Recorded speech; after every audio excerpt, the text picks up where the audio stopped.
আসসালামু আলাইকুম ওরহমতুল্লাহি ওবরাকাতুহ। প্রিয় ভাই ও বোনেরা, এই ভিডিওটি কেউ স্কিপ করবেন না। সবাই আমার কথাগুলো মনোযোগ দিয়ে শুনে যাবেন। আজকে আমি একটি ছোট শিশুর জন্য আপনাদের কাছে দোয়া ও মানবিক সাহায্যের আবেদন করছি। এই নিষ্পাপ শিশুটির বয়স মাত্র 1 বছর 9 মাস। সে জন্মের পর থেকেই মারাত্মক রোগে ভুগতেছে। মাঝে মাঝে শ্বাসকষ্ট, মাঝে মাঝে শরীর নীল হয়ে যায় এবং কখনো কখনো শরীরের রক্ত চলাচল বন্ধ হয়ে যায়। তাই ডাক্তার তাকে দ্রুত অপারেশন করতে বলেছেন। অপারেশন করার জন্য প্রায় 8 থেকে 9 লক্ষ টাকা প্রয়োজন, কিন্তু এই পরিবারের জন্য এত টাকা গোছানো সম্ভব না। এই বিষয়টা আপনাদের কাছে তুলে ধরলাম।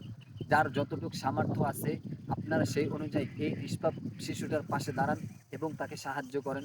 তাহলে অবশ্যই অবশ্যই আল্লাহ তাআলাও আপনাদের পাশে দাঁড়াবেন। হয়তো আপনার সাহায্যেই এই নিষ্পাপ শিশুটা নতুন একটি জীবন ফিরে পাবেন। এবং আপনারা সবাই এই নিষ্পাপ শিশুর জন্য দোয়া করবেন, যাতে আল্লাহ তাআলা তাকে অতি তাড়াতাড়ি সুস্থতা দান করে।